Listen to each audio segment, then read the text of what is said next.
Rokok. Ya, kita semua tentu tidak asing dengan rokok dan sudah sering kita dengar juga bahaya merokok bagi kesehatan.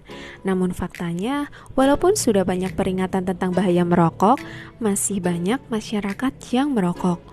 Oke, sebelum kita bahas tentang bahaya merokok bagi kesehatan, tahukah kalian berapa total kerugian ekonomi di Indonesia akibat merokok? Total kerugian ekonomi akibat merokok yaitu sebesar 531,8 triliun, sedangkan realisasi penerimaan cukai hasil tembakau yaitu sebesar 147,7 triliun. Hal tersebut menunjukkan bahwa total kerugian ekonomi akibat merokok yaitu 3,6 kali lipatnya dari realisasi penerimaan cukai hasil tembakau. Oke, selanjutnya apa saja sih kandungan rokok sehingga dapat berbahaya bagi kesehatan?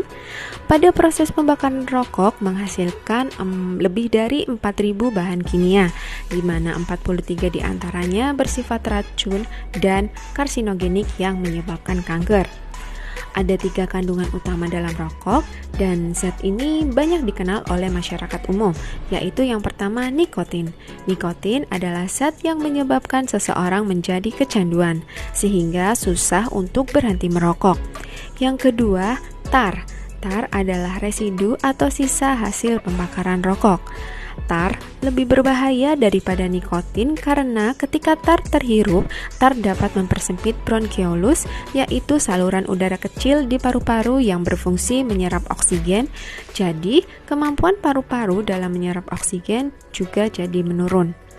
Selain itu, tar dapat menempel di paru-paru dan dapat merusak silia atau rambut halus di paru-paru yang berfungsi membersihkan paru-paru dari debu dan kotoran yang terhirup. Tar merupakan partikel lengket dan berwarna kuning kecoklatan, dapat menempel di rongga mulut, gigi, ujung jari, dan kuku perokok sehingga menimbulkan. Dan yang ketiga, karbon monoksida adalah gas beracun yang mudah berikatan atau menempel dengan hemoglobin di sel darah merah. Pada dasarnya, hemoglobin menempel dengan oksigen dan akan diantarkan ke seluruh tubuh. Tapi pada perokok, hemoglobin malah menempel dengan karbon monoksida, sehingga menyebabkan jaringan tubuh kekurangan oksigen, dan jika terjadi terus-menerus, dapat menyebabkan kerusakan dinding pembuluh darah.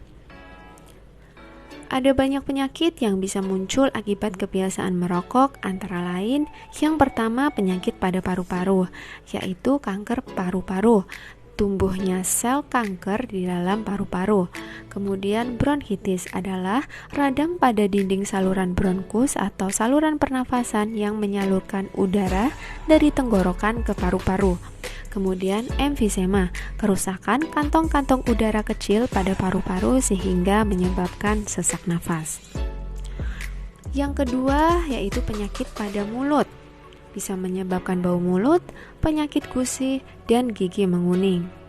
Dan yang ketiga, penyakit jantung dan pembuluh darah dapat menyebabkan stroke dan juga jantung koroner. Tidak hanya berdampak buruk bagi si perokok sendiri atau disebut perokok aktif, namun juga berdampak buruk pada orang di sekitar perokok atau perokok pasif yang tanpa sengaja menghirup asap rokoknya. Dampak buruk bagi perokok pasif hampir sama dengan yang dialami perokok aktif, bahkan lebih berbahaya jika terhirup oleh ibu hamil dan anak-anak. Nah, sudah tahu kan apa saja kandungan rokok dan bahaya merokok bagi kesehatan? Untuk kalian yang ingin berhenti merokok, langsung datang ke layanan konseling UBM atau layanan upaya berhenti merokok di Puskesmas Pagianten. Layanan UBM atau upaya berhenti merokok ini adalah salah satu upaya untuk membantu masyarakat berhenti merokok. Pelayanan konseling UBM ini setiap hari Rabu dan Jumat. Banyak manfaat yang akan didapatkan dari berhenti merokok untuk kesehatan. Makanya, yuk mulai hidup sehat tanpa rokok.